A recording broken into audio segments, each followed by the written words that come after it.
तिरुपति मंदिर के प्रसाद में मिला चर्बी। लोगों कितने श्रद्धालुओं कितने भक्तों की आस्था जुड़ी हुई है तो दोनों पन्ने के रिपोर्ट में जो रेफरेंस नंबर है वो अलग अलग है। तिरुपति मंदिर के प्रसाद में मिला चर्बी, ये खबर अभी आग की तरह फैल रहा है हर दिन हर एक पल। लेकिन आज हम बात करेंगे कि ये जो खबर फैली है या ये जो आप इस अफवाह कहे या सत्य कहे, अभी तो कुछ निर्धारित नहीं हो पाया है, लेकिन ये खबर किस हद तक इसमें सत्यता है, कितनी सत्यता है और इस खबर की जो पुष्टि हुई है उसमें कितनी सत्यता है, तो हम आज पूरी खबर पर बात करेंगे। लेकिन जो मीडिया जगत है, मीडिया जगत ने इस चीज़ को, इस बात को इस तरह फैला दिया कि जैसे कि वो एक निष्कर्ष पर आ चुके हैं कि हाँ उसमें उस प्रसाद में, उस नैवेद्य में मांस मिला हुआ है। तो आज हम इस पूरे विषय पर चर्चा करेंगे। मैंने कुछ चीज़ों को, कुछ फैक्ट को इकट्ठा करके कोशिश किया कि आप तक रख पाऊँ।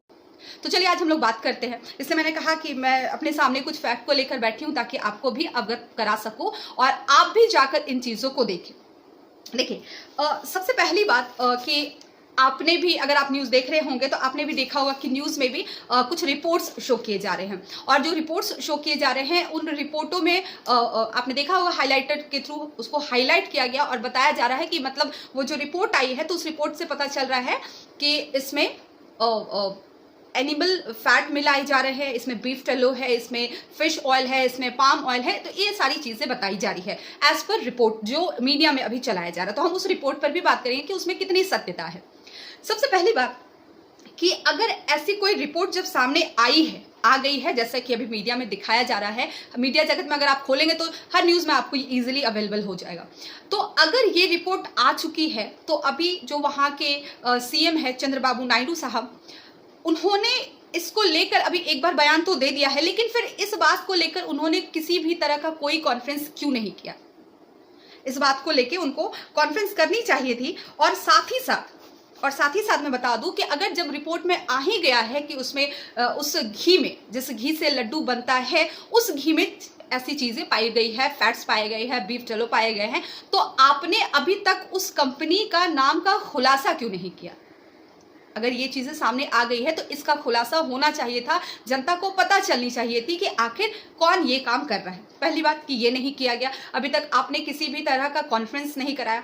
दूसरी बात कि अब ये लोग वही राजनीति कर रहे हैं, क्योंकि इन्हें राजनीति चाहिए हर चीज में, वो आस्था का मुद्दा हो या कोई भी चीज हो। अब वही आरोप प्रत्यारोप कि मेरे टाइम में ऐसा और तुम्हारे टाइम में ऐसा, तो अब ये लोग आरोप लगा रहे हैं जो पूर्व सीएम थे रेड्डी साहब, उन पर आरोप लगा रहे हैं।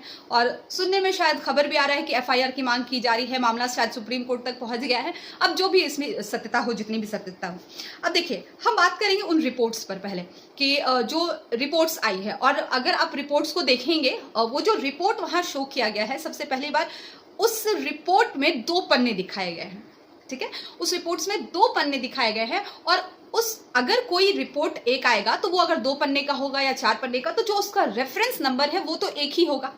तो यहाँ पर वो जो 2 पन्ने का रिपोर्ट है, तो दोनों पन्ने के रिपोर्ट में जो रेफरेंस नंबर है वो अलग अलग है। तो अब इस रिपोर्ट में कितनी सत्यता है या ये रिपोर्ट कौन लेकर आ रहा है या किस तरह से रिपोर्ट को मैनिपुलेट किया गया है, ये नहीं कह सकते। पहला फैक्ट तो यहाँ पर ये है। दूसरी बात कि रिपोर्ट में बताया जा रहा है कि फॉरेन फैट है, ठीक है, तो चलिए फॉरेन फैट बताया जा रहा है, तो लेकिन फॉरेन फैट का मतलब आप एनिमल फैट से कैसे निकाल सकते हैं? अभी हम थोड़ी सी रिपोर्ट पर बात करेंगे, ठीक है। फॉरेन फैट का मतलब आप एनिमल फैट से कैसे निकाल सकते हैं, ठीक है। और अगर आप एनिमल फैट से निकाल भी रहे हैं तो उस एनिमल फैट का मतलब आप बीफ से कैसे लगा सकते हैं? आप देख रहे हैं यहाँ पर मैनिपुलेशन जो हो रहा है, जो मैनिपुलेट, जिस तरह से यहाँ पर जो बातें हो रही है, जो तथ्यों को मैनिपुलेट किया जा रहा है कि यहाँ पर एक तो फॉरेन फैट बताया और फॉरेन फैट को क्या इंटरप्रेट किया गया कि वो क्या है, एनिमल फैट है, और एनिमल फैट को भी इंटरप्रेट करके क्या किया गया कि वो बीफ से उसको जोड़ा गया, ठीक है। यहाँ तक बात हुई। अब देखिए, मैं आपकी स्क्रीन के सामने एक रिपोर्ट रख रही हूँ इंडियन एक्सप्रेस का, ये 20 सितंबर का रिपोर्ट है, आप देख सकते हैं। आप इस रिपोर्ट को देखिए और पढ़िए। आप इस रिपोर्ट में देख रहे हैं, आप पहले इस रिपोर्ट को पढ़िए और इस रिपोर्ट में आप देखेंगे टीटीडी, आप देख रहे हैं टीटीडी यानी कि तिरुमाला तिरुपति देव स्थानम जो है वो खुद वो वहां पर जो खाद्य सामग्री है वो खुद इसकी जांच करता है, और बहुत ही मतलब ऐसे नहीं कि जांच हल्के फुल्के में हो जाती, बहुत ही सटीक तरीके से ये जांच की जाती है। आप ये रिपोर्ट में देख सकते हैं। ये इंडियन एक्सप्रेस की 20 सितंबर की रिपोर्ट है कि टीटीडी के पास अपना खुद का एक मतलब वो खुद ही इसको जांच करती है। ठीक है, चलिए, तो ये आपने ये रिपोर्ट देखा। अब इसके अलावा अभी जो ये विवाद उठा है, तो जब ये लड्डू का जो सैंपल है, अगर ऐसा कोई विवाद उठा है तो सही बात है, उसके सैंपल की क्या होनी चाहिए, जांच होनी चाहिए। तो इस सैंपल की जो जांच की जा रही है, या इस सैंपल को जो जांच के लिए भेजा गया है, आपको पता है कि ये जांच के लिए कहां भेजा गया? ये जांच के लिए भेजा गया है गुजरात। तो जांच के लिए ये गुजरात क्यों भेजा गया, जबकि हैदराबाद में, मैं आपको नाम मेंशन कर देती हूँ, आप जाकर सर्च भी कर सकते हैं कि हैदराबाद में FSL यानी कि फॉरेंसिक साइंस लेबोरेटरी जैसी विश्वसनीय संस्था अवेलेबल है, और साथ ही साथ नेशनल डेयरी डेवलपमेंट बोर्ड का दफ्तर भी है। तो ऐसा तो नहीं है कि हैदराबाद में ये चीज़ें अवेलेबल नहीं है और कोई इस तरह की कोई ऐसी संस्था नहीं है जो इसकी जांच कर पाए, जबकि मैं खुद बता रही हूँ कि वहाँ पर क्या है, FSL है। आप जाकर सर्च भी कर सकते हैं नेट में। और उसके बाद भी इसके सैंपल को कहाँ भेजा गया? गुजरात। ठीक है, एक फैक्ट मैं यहाँ आपको रख रही हूँ। तो कहीं ना कहीं आप यहाँ पर देख रहे हैं कि इन चीज़ों को, ये जो आस्था का विषय है, इन चीज़ों को जोड़कर कहीं ना कहीं इसमें भी एक सांप्रदायिकता की झलक दिख रही है। मैं आपको कुछ और चीज़ों पर लेके चलती हूँ कि यहाँ पर मैंने आपको संस्था का भी नाम बताया, और सबसे पहली बात कि मैंने अभी आपको बोला कि नायडू साहब ने अभी तक किसी भी तरह का प्रेस कॉन्फ्रेंस नहीं दिया है। इसके अलावा जो मंदिर का प्रशासन है, अभी तक मंदिर के प्रशासन के तरफ से भी ऐसी कोई बयानबाजी, किसी तरह का बयान सामने नहीं आया है कि ऐसी जो बातें अभी हो रही है बाहर में, या जो बातें अभी मीडिया फैला रही है।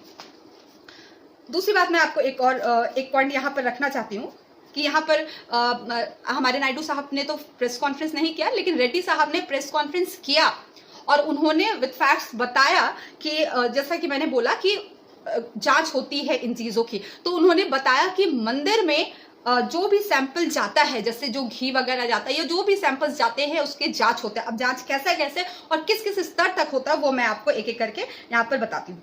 पहली बात कि रेड्डी साहब ने बताया कि हर 6 महीने पर वहां नए टेंडर निकलते हैं। ठीक है, आप जाकर सुन लीजिएगा, देख लीजिएगा, हर 6 महीने पर वहां नए टेंडर निकलते हैं, और हर रोज की बात बता रही हूँ, डेली के हिसाब से हर रोज मंदिर में जो घी जाने वाला टैंकर है, तो वो टैंकर ऐसे ही मंदिर में एंट्री नहीं कर सकता है। तो वो एंट्री कैसे करेगा, मैं आपको बता दूं, NABL बोर्ड है, और उस NABL बोर्ड का सर्टिफिकेट उस टैंकर वाले के पास, जो भी वो उस टैंकर को लेके जा रहे हैं, उनके पास NABL का सर्टिफिकेट होना चाहिए, और जब वो उस सर्टिफिकेट को दिखाएंगे तभी वो टैंकर अंदर जाएगा। ये हर दिन की बात बता रही हूं मैं। ठीक है, 6 महीने पर टेंडर तो निकलेगा, लेकिन हर दिन ये घी का चेकअप होता है, और उसके बाद जब ये सर्टिफिकेट उनके पास अवेलेबल होगा तभी वो क्या होंगे, अंदर मंदिर के अंदर जाएंगे। उसके बाद जो अभी मैंने नाम लिया TTD यानी कि तिरुमाला तिरुपति देवस्थानम। अब यहाँ क्या होता है मैं आपको बताती हूँ, एक एक चीज इसलिए मैं यहाँ से पढ़ के बता रही हूँ ताकि आप भी चीजों को पढ़ सकें। अब उसके बाद TTD जो है, यहाँ से अब देखिए, एक तो टैंकर एक सर्टिफिकेट लेकर आता, उसके बाद वो एंट्री कर रहा है। ठीक है, उसके बाद TTD क्या करता है, हर टैंकर से, ऐसा तो नहीं कि एक ही टैंकर जाता है, हर टैंकर से वो 3 सैंपल लेता है। देख रहे हैं, इतनी जांच पड़ताल के बाद, उसके एंट्री के बाद फिर वो टैंकर से 3 सैंपल लेकर उसका टेस्ट करवाता है, और वो टेस्ट करवाएगा, वो सर्टिफाई करेगा, उसके बाद ही काम आगे बढ़ेगा। तो सबसे पहली बात कि इतनी जो प्रक्रिया है टेस्टिंग की, अगर कहीं पर भी ये विफल हो जाए तो ये क्या होगा, टैंकर वापस चला जाएगा, ये चीजें इस्तेमाल नहीं होगी। और एग्जाम्पल के तौर पर मैं आपको बता दूं कि अभी चंद्रबाबू नायडू के सरकार में भी 15 बार ऐसा हो चुका है कि टैंकर को वापस भेजा गया है। आप समझ रहे हैं? तो अगर थोड़ी सी भी गिरावट देखी जाती है, थोड़ी सी भी कहीं पर लगती है, मतलब कोई ऐसी बात दिखती है कि हाँ इस क्वालिटी को लेकर किसी भी तरह का कॉम्प्रोमाइज हुआ है, तो वहीं पर ये वापस चला जाता है। तो इतनी दफा 14 से 15 बार नायडू सरकार के कार्यकाल में, इवन रेड्डी सरकार के कार्यकाल में भी शायद 15-20 बार ये वापस जा चुका है टैंकर। तो आप प्रक्रिया देखिए, पहले वो सर्टिफाई होता है, सर्टिफिकेट लेकर फिर वो एंट्री कर रहा होता है, सर्टिफिकेट दिखाना होता है उसे, और वो सर्टिफिकेट दिखाने के बाद ही अंदर प्रवेश करेगा और फिर उस टैंकर से 3 सैंपल लिए जाएंगे फॉर टेस्टिंग और उसके बाद बात आगे बढ़ेगी। तो ये प्रूफ, पहली बात कि ये प्रूफ पता चलता है कि जब टैंकर अभी तक 14-15 बार वापस जा चुका है तो क्वालिटी से किसी भी तरह का कॉम्प्रोमाइज वहां नहीं होता है। दूसरी बात कि आप देखिए, सबसे जो अहम बात मैंने भी कही कि टैंकर वापस चला जाएगा तो फिर वो वहां पर कैसे प्रक्रिया आगे कैसे बढ़ेगी, चीजें वहां पर इस्तेमाल ही नहीं होगी। और दूसरी बात कि जो मंदिर का बोर्ड है उसमें भी राज्य सरकार का कोई हस्तक्षेप नहीं है। एक हो सकता है कि चलो उसका हस्तक्षेप है तो कुछ चीजें इधर उधर हो, तो उनका भी कोई हस्तक्षेप, किसी भी तरह का हस्तक्षेप नहीं है। और मैं बताती हूँ आपको, जैसे अभी मैंने बोला कि मंदिर के पास अपना खुद का लैब है, अपना खुद का लेबोरेटरी है, और जो भी चीज आपको मैं बता दूं कि जो भी चीज मंदिर के लड्डू बनाने में इस्तेमाल होती है उन सब की जांच उस लैब में होती है।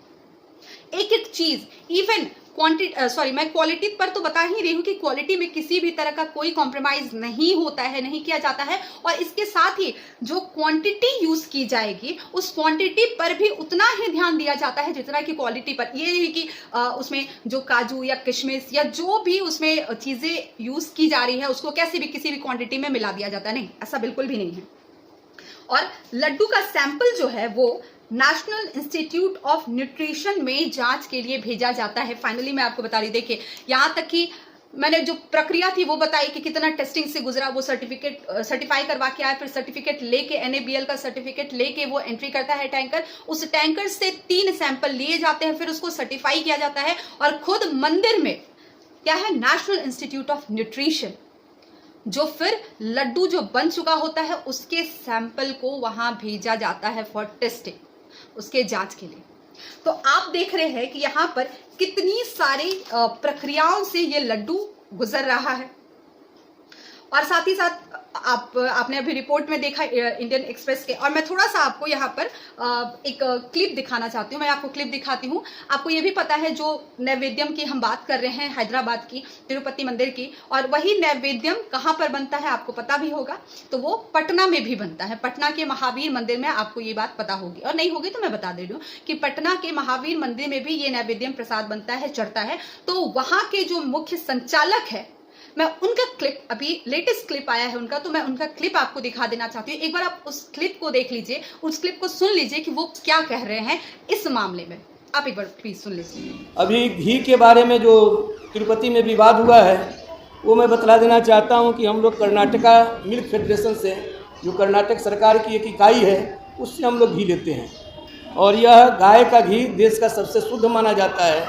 और जब घी भेजते हैं तो शुद्धता का वो प्रमाण पत्र भी साथ में भेजते हैं कि सब कुछ निगेटिव है। ये सब हर महीने में, हर बार जो गाय का घी आता है, नंदिनी घी उसका नाम है, कर्नाटक मिल्क फेडरेशन से हम लोग लेते हैं। और फरवरी से 8,03,70,000 का हम लोगों ने घी लिया है। और एक बार में ट्रक आता है 8,010 किलो रहता है, उसमें कितना 47 लाख रुपया हम लोग एक बार में भेजते हैं। एक ट्रक वहाँ से आता है। महीने में 2 ट्रक घी आता है, करीब 94 लाख महीने का है। और ये 8 करोड़ इस साल फरवरी से हम लोगों ने उनको जमा किया है। और इसके साथ आप लोग चाहिएगा तो बल्कि भेज रहे हैं, सब में निगेटिव लिखा हुआ है। वो टेस्ट करके भेजते हैं, उसमें कुछ नहीं।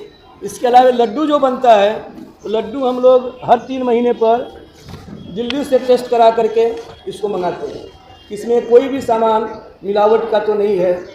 तो आपने ये क्लिप सुना, उन्होंने कहा, उन्होंने पूरा ब्यौरा दिया कैसे कैसे चीज़ें होती है। उनके पास भी सर्टिफाई जो कॉपी थी वो उन्होंने शो किया कि ऐसे ऐसे ये सर्टिफिकेट्स होते हैं, उसके बाद ही हम जाकर ये चीज़ें यूज़ कर रहे हैं और कहाँ से हम घी मंगाते हैं। तो उन्होंने सारा ब्यौरा दिया और ऐसी किसी भी बात की पुष्टि नहीं की जो अभी हंगामे की तरफ फैल रहे। इवन जो मंदिर समिति के चेयरमैन रह चुके थे, पूर्व चेयरमैन थे, पूर्व अध्यक्ष थे, उनका नाम भूमन रेड्डी, भूमन करुणकन, शायद मैं नाम ये भूल रही हूँ, भूमन करुणकर रेड्डी, जो भी उच्चारण होता होगा। तो उनका भी ये बयान आया है कि ये जो दावे किए जा रहे हैं मंदिर के लड्डू के बारे में जो बातें की जा रही है, ये मतलब ये पूरी तरह से झूठ बात है। इन्होंने वही बातें कही कि ये कहीं ना कहीं ये सांप्रदायिकता से जुड़ी हुई चीजें हैं और इसको लोग आग की तरह बेवजह फैला रहे हैं। तो अब आप देखिए, मैंने आपके सामने ये सारा ब्यौरा रखा, आप इन डेटा को जाके देखिए, खुद ही समझिए और खुद सोचिए कि जो चीज इतनी प्रक्रिया से गुजर रही है और उसके बाद भी हो सकता है कि अगर कुछ ऐसी चीजें हुई भी है तो सॉरी, तो अभी उसकी किसी भी तरह की पुष्टि नहीं हुई है और बिना किसी पुष्टि के ये बात इस बात पे जो इतना हंगामा फैल गया है, ये बड़ी अजीब बात है। इवन जो मीडिया जगत के लोग हैं उन्हें तो एटलीस्ट चीज़ों को देखनी चाहिए थी, पढ़नी चाहिए थी, समझनी चाहिए थी कि उसमें कितनी सच्चाई है। अब तो हेडलाइंस ऐसे ही आ रहे हैं कि लड्डू में मिला चर्बी या जो भी चीज़ें हैं, या इसमें ये चीज़ें हैं, ये मांस है तो इस गाय का मांस है तो इसका मांस है, तो फिश ऑयल है, पाम ऑयल है, तो ये सारी चीज़ें वो एज अ रिपोर्ट वहाँ पर शो कर रहे हैं। तो अब देखते हैं ये मामला अगर सुप्रीम कोर्ट तक पहुंचा है तो आगे जांच तो होगी, कार्रवाई होगी, क्या होता है, कितनी सच्चाई है इस बात में ये भी पता चल ही जाएगी। लेकिन बस ये है कि जो भी भक्तगण है अपने आस्था को बनाए रखे, अपने श्रद्धा को बनाए रखे और इन चीज़ों में तब तक ना पड़े जब तक एक फाइनल डिसीजन नहीं आ जाता है, क्योंकि कोई छोटी मोटी बात नहीं है ये कह देना कि ऐसा ऐसा हुआ है। तो एटलीस्ट आप इंतज़ार करें और ईश्वर से मतलब मुझे लगता है कि आप यही मनाएं कि ऐसी कोई चीज़ें ना हो, और संभावनाएं जिस कदर मैंने जो चीज़ें देखी और पढ़ी तो मुझे संभावनाएं कम लग रही हैं। खैर अब हम लोग निष्कर्ष पर कंक्लूजन पर नहीं पहुंच सकते जब तक किसी भी तरह का कोई पुष्टि 100% ना हो जाए। तो चलिए, ये एक मुद्दा था जो काफ़ी हाईलाइटेड मुद्दा अभी चल रहा है हर दिन से। फिर हम लोग अगर नहीं होगा तो कुछ नई चीज़ें आएगी इससे रिलेटेड तो फिर हम उस पर भी बात करेंगे, वरना फिर कुछ अपने नए टॉपिक्स पर बात करेंगे। धन्यवाद।